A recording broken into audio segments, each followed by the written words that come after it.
I have been playing Minecraft Bedrock for quite a while now, perhaps about 3 to 4 years.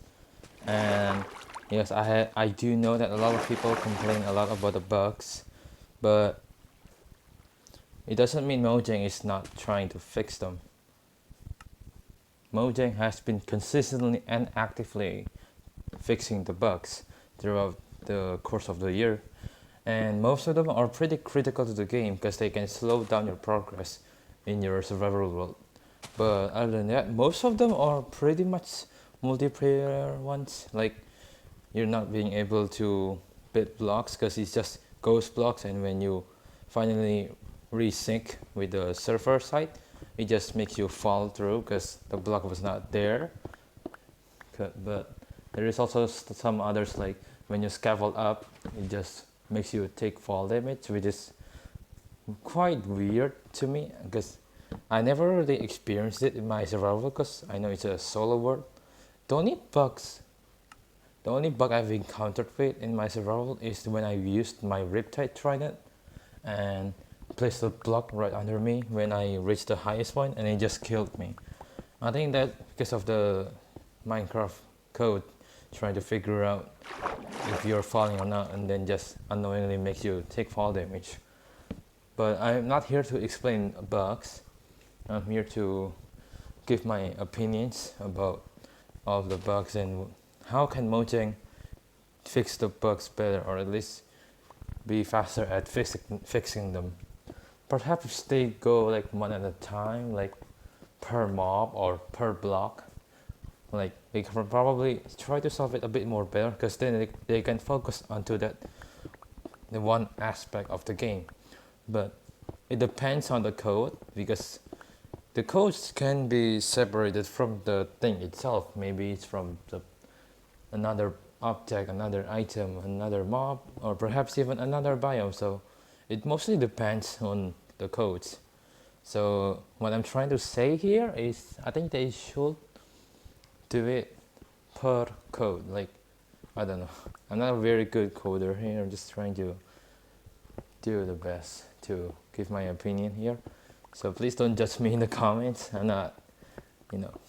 But I do have some experiences with Minecraft data packs because I do at some point have a server to play with my friends on a Java server, paper, and I used the plugin from Geyser, which actually is not that bad. It's just that there are still some issues with it, like using crossplay, like not having the same features, or some features even being blocked because Bedrock doesn't have them, or something like that.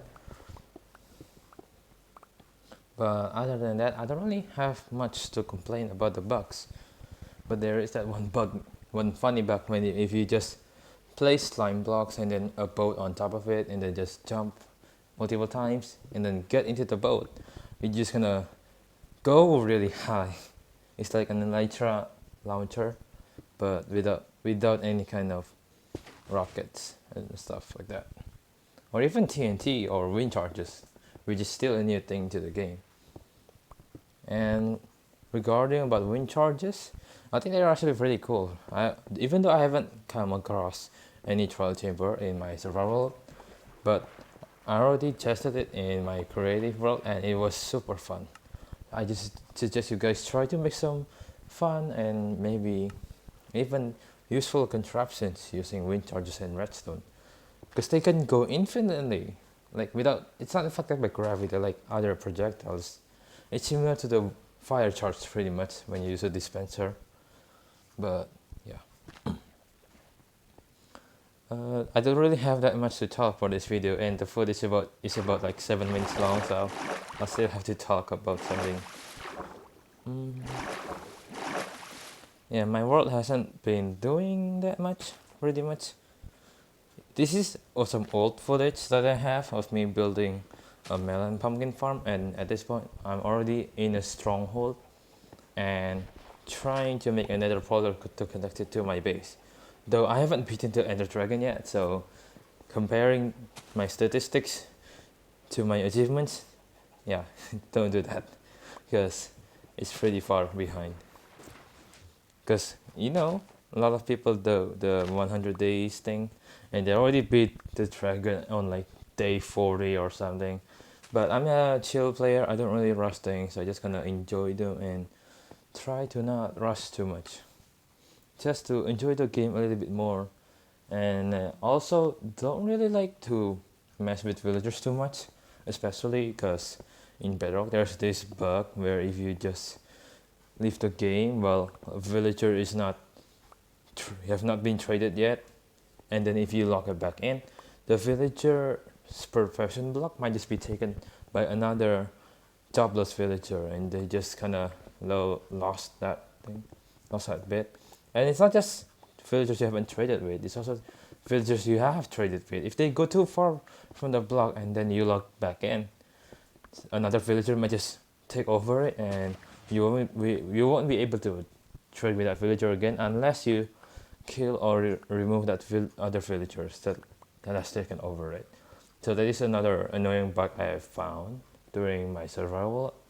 But pretty much other than that, there's not really much.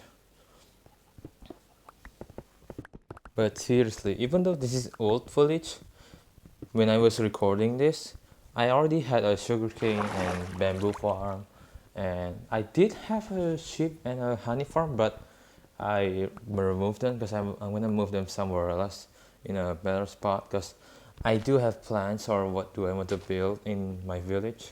I pretty much have planned out every single building for the the village, but I haven't really laid out everything. So I just need to figure that out too. The village I live in is pretty much just like an island, but I will connect it to some other islands to make it more diverse. And definitely, you will see me building a lot more compared to rushing things like netherite or even like finding armor trims or gold horns or pottery shards. Though I will make a museum for that and put them there because that is one of my plans for the buildings inside my town. And yeah, it seems like we're running out of time here, and I think it's gonna pretty much end that here. And I hope I'll see you guys again in the next episode of my survival. Even though this one is just like a small podcast talk alone with you guys, even though you're not really responding. But yeah, I'm gonna end it here and hopefully see you next time. Bye.